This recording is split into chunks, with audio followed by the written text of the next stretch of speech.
तो कहने का मतलब जब हम भागवत कथा करते हैं या सत्संग करते हैं या पूजा पाठ करते हैं, उससे 3 पीढ़ी शुद्ध होती है। तो हम धन्य हैं जो हम अपना तो जीवन शुद्ध कर ही रहे हैं, अपने पीढ़ियों को शुद्ध कर रहे हैं, अपने पितरों को शुद्ध कर रहे हैं। भले ही एक अवसर भगवान की जन्माष्टमी के अवसर पर हम भागवत कथा कर रहे हैं, ये तो केवल मात्र एक आधार है।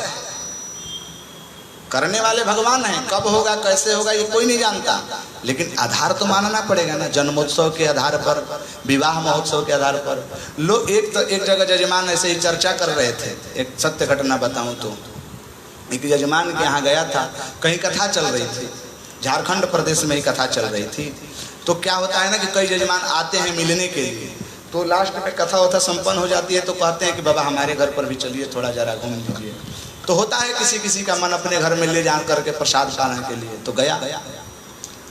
तो वहां पर गया तो 2-4 व्यक्ति और झूम करके बैठे हुए थे। तो चर्चा चल ही रही थी, चलते चलते उनके हृदय में ऐसा भाव आया कि महाराज जी मैं भी चाहता हूँ कि मैं भी अपने घर में भागवत की कथा कराऊँ, क्या खर्च लगेगा, कैसे होता है, जरा हम जानना चाहते हैं। तो उसी में एक सज्जन बैठे थे, उन्होंने कहा कि पागल हो गए हो क्या, भागवत कथा कराओगे, अभी तो तुम्हारे पिताजी जीवित हैं। तो बोले कि पिताजी से लेना देना क्या, बोले पागल हो क्या, ये भागवत पितरों के लिए कराया जाता है, जब माँ बाप मर जाते हैं तब भागवत कथा सुनी जाती है, पागल हो गए हो भागवत कथा सुनोगे। अब उस मूर्ख को कौन बताएगा कि भागवत कथा पितरों के लिए ही नहीं, भागवत कथा अपने जीवन के लिए सुनी जाती है। वो तो निमित्त बता दिया गया है, कहीं भागवत जी में तो कहीं लिखा नहीं कि पितरों के लिए। वो सुन लिए मालूम है क्या कि गोकर्ण का जो भाई धुंधकारी था वो प्रेत बन गया था। अब प्रेत बन गया था तो उसको प्रेत के मुक्ति करने के लिए भागवत कथा सुनाई गई थी। इसीलिए जितने हमारे पितर लोग प्रेत बने होंगे उनके लिए कथा सुनाई जाएगी। अभी तो हमारे पिताजी जीवित है, उनको कथा क्यों सुनाए। अरे मूर्ख, ये भी तो देखो कि वहाँ भक्ति के दोनों ज्ञान और वैराग्य बुढ़े हुए थे, उनको जगाने के लिए भागवत कथा कही गई थी। वो तो आपको दिखाई नहीं दे रहा है। आप उसको भी तो आधार मान सकते हैं कि हमारे हृदय में ज्ञान और वैराग्य को जगाने के लिए हम कथा सुन रहे हैं, तो नहीं, हम प्रेत को भगाने के लिए कथा सुन रहे हैं। और सुननी चाहिए।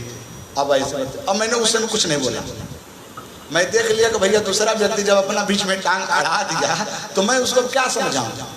बाबूजी, अंधे व्यक्ति को आप सूर्य की रोशनी नहीं ना दिखा सकते। यस्य नास्ति स्वयं प्रज्ञा शास्त्रम तस्य करोति किम लोचनाभ्याम विहीनस्य दर्पणः किम करिष्यति। जिसका आंख फूट गया है, अंधा हो गया है, उसके सामने दर्पण दिखा दो कि अपना चेहरा देख लो, वो देख पाएगा कभी। तो जिसके मस्तिष्क में ये बैठ ही गया है कि ये पितरों के लिए कथा सुनी जाती है, ये प्रेत के लिए कथा सुनी जाती है, भूत भगाने की भी पद्धति है भागवत कथा, तो उसको आप समझा नहीं सकते। नहीं। अरे महाराज, मैं कल ही निवेदन कर रहा था कि सर्वाणि तीर्थानि वसंति यत्र यत्राच्युतोद्धार कथा प्रसंग। जहाँ पर भगवान की कथा होती है वहाँ पर सभी देवी देवता, सभी तीर्थ आदि विराजमान हो जाते हैं। तुम्हारा देवी देवता जहाँ पर विराजमान हो, वहाँ से तो भूत प्रेत है, वो स्वयं ही भाग जाएंगे। उनको भगाने के लिए निमित्त थोड़ी बनाना पड़ेगा। बाबूजी, अंधेरा कमरे में अंधेरा हुआ है, अब व्यक्ति रो रहे भैया अंधेरा कैसे जाएगा, अंधेरा कैसे जाएगा, भाग ही नहीं रहा अंधेरा, अंधेरा हट ही नहीं रहा है, मैं अंधेरे में कुछ देख नहीं पा रहा हूँ। तो कहने से अंधेरा भागेगा क्या? अंधकार वहां से वैसे नष्ट नहीं होगा। आप केवल एक दीपक जला दीजिए, वहां पर स्वयं ही अंधकार नष्ट हो जाएगा, अंधकार खत्म हो जाएगा। ठीक वैसे ही भूत भगाने की जरूरत नहीं है। हनुमान जी का कथा चालू कीजिए, वहां तो हनुमान जी भी विराजमान हो जाते हैं। इस श्लोक आपको याद है? यत्र यत्र रघुनाथ कीर्तनम तत्र तत्र कृतमस्तकांजलि। जहाँ जहाँ पर भगवान की कथा होती है वहाँ वहाँ हनुमान जी पहले आकर के बैठ जाते हैं। तो जहाँ पर भगवान हनुमान जी बैठ गए वहाँ पर भूत प्रेत करेगा क्या? वहाँ दूर से ही भागेगा। भूत पिशाच निकट नहीं आवे, महावीर जब नाम सुनावे। तो ये चीजें हैं। तो ध्रुव, वहाँ ध्रुव की मुक्ति हुई, ध्रुव वैकुंठ में चले गए, ध्रुव भगवान के चरणों में संलिप्त हो गए, उनकी माँ की मुक्ति हो गई। इस प्रकार से ध्रुव चरित्र संपन्न होगा।